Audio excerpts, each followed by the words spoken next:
this is Sophia Anita with Heart of Art Gallery, LA.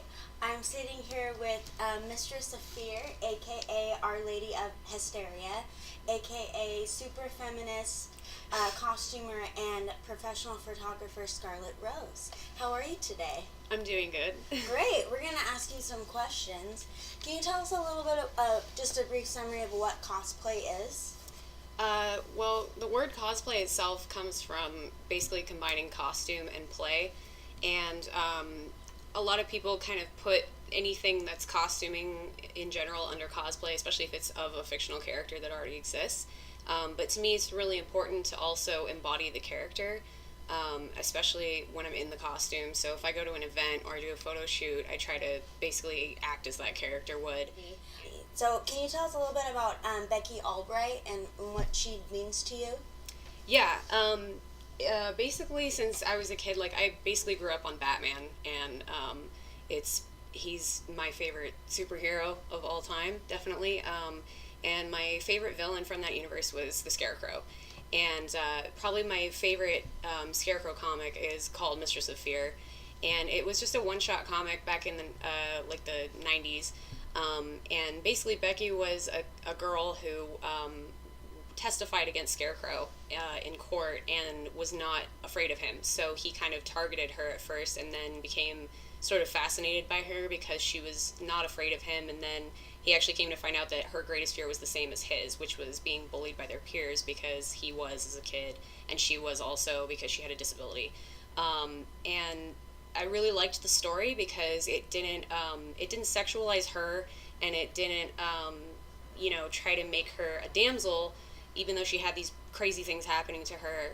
She was still really smart and strong and stood up to him, and wasn't afraid of him, but also kind of was grateful to him for showing her what her greatest fear was. And took the experience as a positive, which was awesome. She also has red hair like me, so that was kind of a cool thing. But I also liked the fact that she actually didn't give in to him when he asked her to be, kind of his sidekick, which is definitely something empowering because, while I love villains, I like to think of myself as a good person in real life, so I kind of get out my own, darkness or anger, I guess, through characters. And it was kind of cool, though, to see this character that was just like, no, that's not the way I'm going to handle my trauma or my pain. Mm-hmm.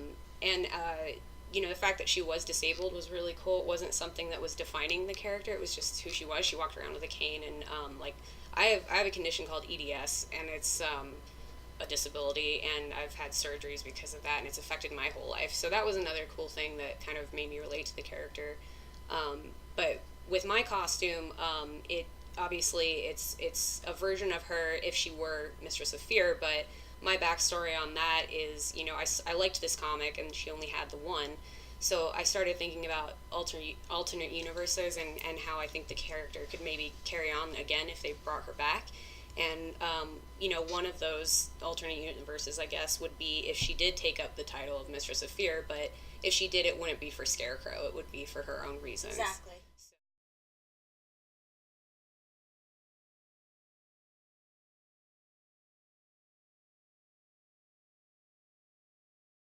Going back to gender bending, I guess, costumes and cosplay, you designed and created your own female Kylo Ren from the new Yes, Star Wars movie. Who's looming above us Yes, right now. a very important character. And I was wondering if you could tell us a little bit about why you decided to do this. Yeah, definitely. Well, the original Star Wars trilogy are basically my favorite films of all time. And I love the costuming, obviously, and, everybody loves the lightsaber battles, and just the world that they created was amazing. But the thing that really I find a connection with strongly with Star Wars is the emotional impact the stories and the characters have. I love Darth Vader. I mean, you can't get a better villain than that. The characterization was so different and unique, but I couldn't get the image of it as a woman still out of my head. Right.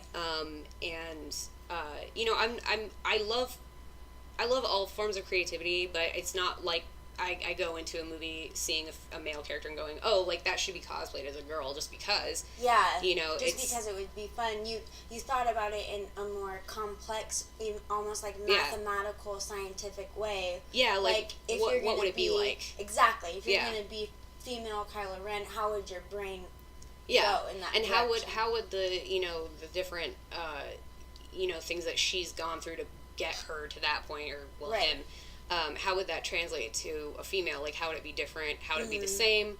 And it was really important to me too, because I had this image in my head that just stuck there, especially when I was like starting to think about doing this costume, was you know, that amazing outfit, and you know, that lightsaber that's so iconic now, and you know, the mask. But if it was just a girl's face and, you know, long black wavy hair, I mean, he has long hair too, but if it was a girl, I feel like it'd be really long. You know, she can put it up in the thing and everything. So but it was really important to me to keep to try and get the costume as accurate to screen as I possibly could, and I didn't see any reason to change it to make it fit a woman, because anybody can, obviously a guy wore the costume, but it looks great on women too. And that's why I really like that too, because you didn't sexualize the Kylo Ren, which is a very popular thing to do in cosplays. They'll take a character and they'll cut it up and show all the cleavage, and that's fine. Like, I mean, that's I would never like want to tell somebody how to dress up or anything like that, obviously. But and I have no problem with people showing as much or as little as they want. You know, it's their body to do with.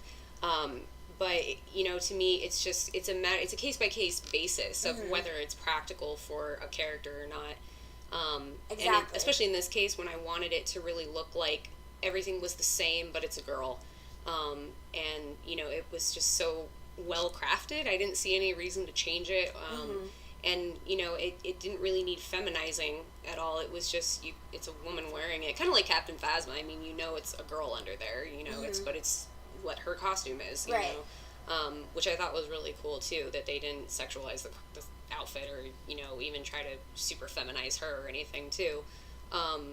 But it was important to me not to sexualize it and not to make it to, you know, it's a girl, but you know, just keeping what it looks like, and the fact that it is somewhat practical. Obviously it's a lot of layers and stuff like that, and maybe in real life, but for, you know, Star Wars, for a movie world like that, it is practical. And actually, I've actually gotten a lot of people commenting, saying nice things about the fact that I didn't change the outfit, which, again, I do everything with costuming because I like it and for myself, but it is really nice to get good feedback from people and people who appreciate the work that you put into it. Exactly, so, and the fact that I didn't change it, I definitely gotten a lot of comments from people saying, like, you know, it's really cool that you didn't do that you just kind of are a girl wearing it, and, you know, the hair is longer, obviously.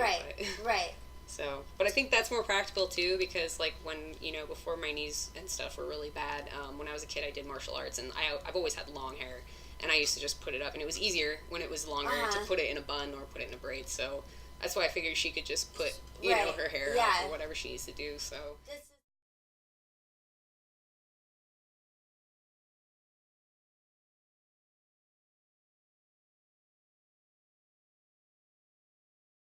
So going back to cosplaying conventions, is a character that's widely cosplayed called Slave Leia, which is Princess Leia in slave form. In the slave outfit from Jabba's palace, yeah. Right, and I personally don't necessarily agree with that costume, and I know that you don't either. Can you tell us a little bit about what you think your it's not that I don't agree with it, let me say, I don't disagree with people wearing it. Right. You know, again, people are free to do whatever they want, and if whatever makes somebody feel better or empowered, I guess, is fine. My whole thing was, I was happy when Disney had, you know, a statement a little while ago saying they weren't going to sell any more merchandise with Slave Leia on it because, you know, whatever their reasoning was, I'm sure I can imagine whatever. But I thought that was really cool because, you know, the whole thing with that outfit is that Leia didn't choose to wear it. You know, and if you look at her, pretty much all her other outfits in all three films, she's kind of covered up, actually, a lot. So it's pretty clear that's not really her style. And, Right. you know, if it was, obviously, like, great, you know, Yeah. fine. That's awesome. But, and it's a cool outfit, you know, I'm not Right. gonna lie. Like, it's really Yeah. cool looking. But, to me, I think people just kind of lose sight sometimes of what the outfit means, which is essentially a sex slave, you know? Right.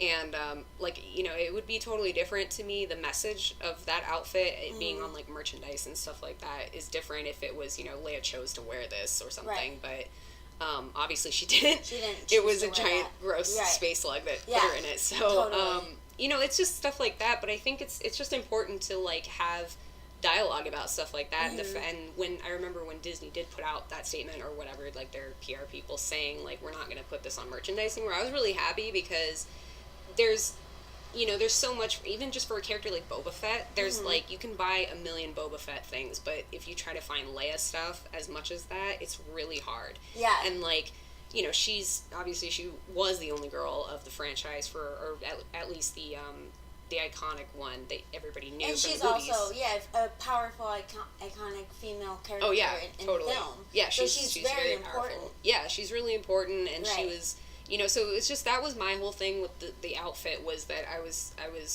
upset that there was not as much stuff you could buy or like images you see of her, or even on posters and stuff like that, that was her in one of her outfits that she likes to wear. Right. You know, so but I don't, you know, again, like, whatever makes people happy and makes them feel empowered is fine. You know, I have no problem with that. I don't have any problem with people showing skin, obviously. Right. But I think it's just important for people to remember, like, what that outfit means Right. in the context of what it comes from, I think. And again, like, it's everybody's personal choice what they choose to wear, but personally, I just think that mostly the big problem was having it on all the merchandise and whatnot, and the fact that you could, I think the Black Series had like a toy of that before they had regular Leia, and I was just like, what? Why can I buy this but not like Hoth Leia, or Right. you know, like her outfit with the buns, you know, Yeah. like, why is there a toy of this first? Right. So Yeah. that was kind of my thing, but you know, I think it's just important to remember, like, with any costume or with anything really that's artistic or expresses something creatively, I think even though, you know, don't censor yourself, but also remember what message is. Right. And I think it helps cosplayers to know that too. You know, it's really cool to see that cosplay is something that is kind of dominated by women at the moment, at least. So. And I agree, and I think that we should take advantage of that and have more dialogue and more empowering female characters. Yeah, totally. Because a lot of, like, little kids look up to cosplayers and stuff on Instagram. And totally. so they're kind of looking up to you, I guess, essentially, or, you know, more known cosplayers. Yeah. And it's very important to have somebody like you out there who's making a difference and bringing attention and making a statement. Did you want to go ahead and give your Facebook and your Instagram? Well, everything is Mr. Sophia. Facebook.com/Mr. Sophia. Instagram is at Mr. Sophia. Pretty much those are my two things that I use, so that's where you can find me. All right, great, yeah. Go ahead and check out Scarlet's photography and costuming. And this is Sophia with the Heart of Art Gallery, LA. And yeah, that's great. Thank you for your time. Thank you.